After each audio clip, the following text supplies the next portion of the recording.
Hey everybody, how's it going? It's a Daily Shooter, and every once in a great while I'm lucky enough to get a product that absolutely changes my mind about an entire industry. In this case, I'm talking about body armor, specifically Defender armor. This Defender armor plate right here has changed my mind about wearing body armor.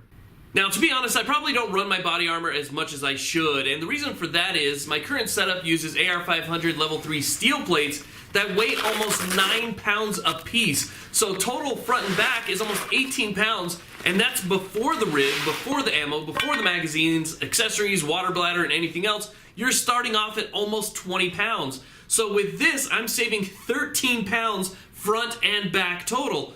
2.5 pounds in the front, 2.5 pounds in the back, 5 pounds total for the body armor. So when it's 110 degrees outside and I'm doing run and guns or I'm doing drills, I can still afford to have this on without having to worry about a heat stroke. Now, another great thing about this armor is you also don't have to worry about spalling. I'm actually going to run the test that you're going to see here in just a little bit at only about 30 feet away from the target. There is no way you could do that with steel body armor. Even with the Paxon coating or other coatings that companies put in order to prevent spalling, once that takes multiple rounds, the coating tends to fall off. And so after the coating falls off, you lose that protection, and subsequent rounds will lead to excessive spalling. So this plate right here is designed not to throw anything back to the shooter. It's also designed not to have anything fly up. You know, standard spalling, if you have your neck right here and the armor gets hit, you can have spalling come up into your neck.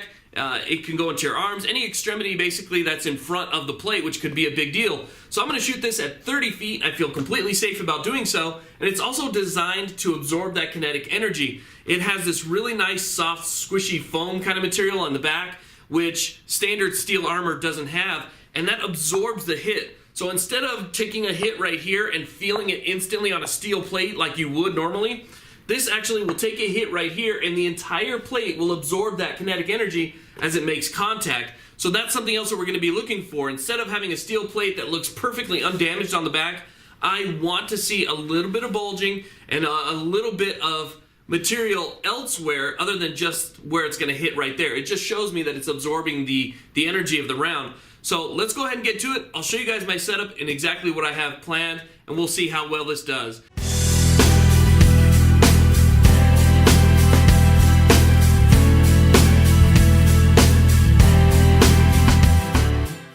Okay, so I'm out here in the Mojave Desert with the Defender armor, and what I'm going to do is shoot it several times with multiple types of 5.56 and 2.23 rounds, ranging anywhere from the standard XM193 5.56 ball ammo to a little bit more exotic rounds like this PDX-1 2.23 that has a split core. Each one of the rounds that I'm going to shoot it with has different characteristics. Some of them range anywhere from 2,500 feet per second all the way up to 3,500 feet per second with the Hornady Superformance. You have a range of full metal jacket to hollow point, soft point, and ballistic tips. So here's my setup. What I'm going to do is I am going to strap the body armor to this bale of straw and use that as a backstop because it's 80 pounds, it is soft but still firm enough to represent a human body because I don't have ballistics gel. And now I'm just going to take some test shots. This is what the range looks like.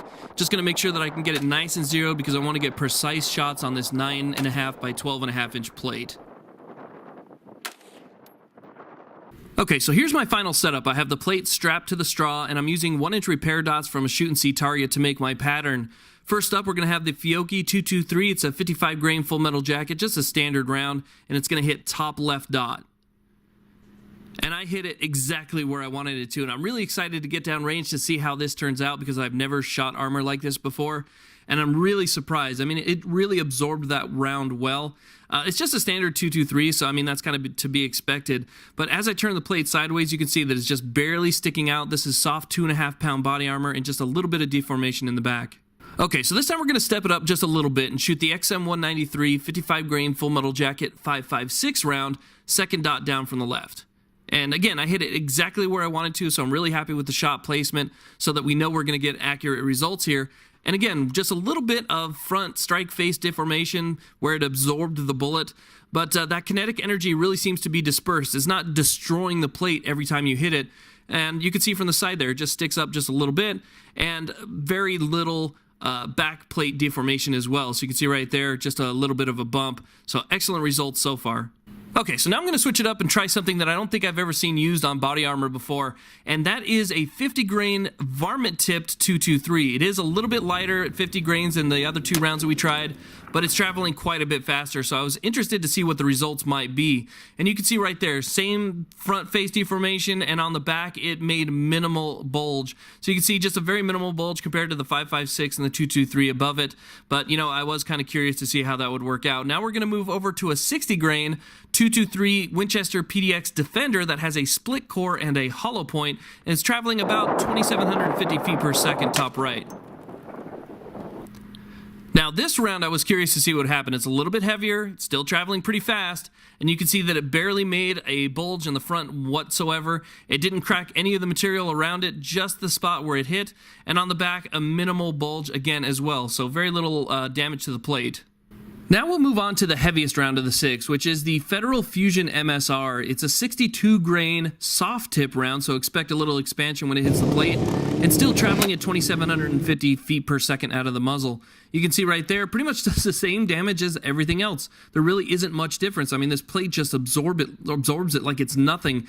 And you can see there, again, just a small dent on the back. I've shot this 5 times so far with 5 different rounds, and they've all made pretty much the same amount of impact on the plate, which is very, very minimal, and the plate still feels extremely solid. Now I saved the fastest round for last. This is the Hornady Superformance. It has a 53 grain VMAX bullet that's traveling out the muzzle at 3,500 feet per second. We're going to shoot it on the bottom right corner here and take a look at what it does to the armor. Now first we're going to go ahead and scan over all of the other shots that we've taken so we can have a quick comparison here. But you can see the first 3, 4 holes, 5 holes that we put in this armor that still looks solid. The 6th hole pretty much looks exactly the same, so it didn't matter how heavy the bullet was, how fast it was traveling, or where I shot it. The results came out almost identical every single time. So that says something about this armor.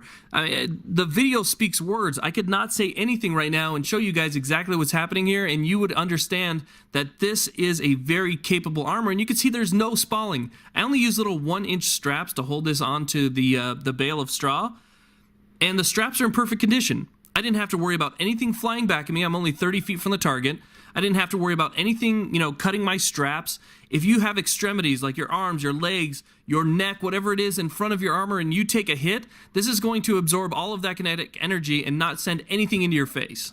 Now that I've put 6 different rounds in 6 different locations on the plate, what I'm going to try and do is take this XM193, which is the 55 grain ball ammo, and shoot 3 rounds rapidly center mass and see if that has any different effect on the plate, whether or not it penetrates the plate or just extremely damages the plate. That's what I want to see. So you can see I have 2 rounds that pretty much hit on top of each other, one that was a little bit of a flyer, which was my fault, but still we have a couple rounds center mass on the plate, and I was really surprised at the overall result. It handled it excellent. We have a total of 9 rounds in this plate so far, and remember, this is just a soft 2.5 pound plate, and it took it great. We have obviously a slightly larger bulge in the dead center right there, but no penetration. So here's a look at our body armor with 9 rounds in it after being shot from only 30 feet away. Even 3/8 inch AR-500 steel targets recommend that you shoot them from 100 yards minimum to avoid damaging the plate or spalling. So that's something to be said right there. I mean, just the fact that you can shoot at this multiple times from only 30 feet away and not have any penetration really speaks to the overall quality of this plate.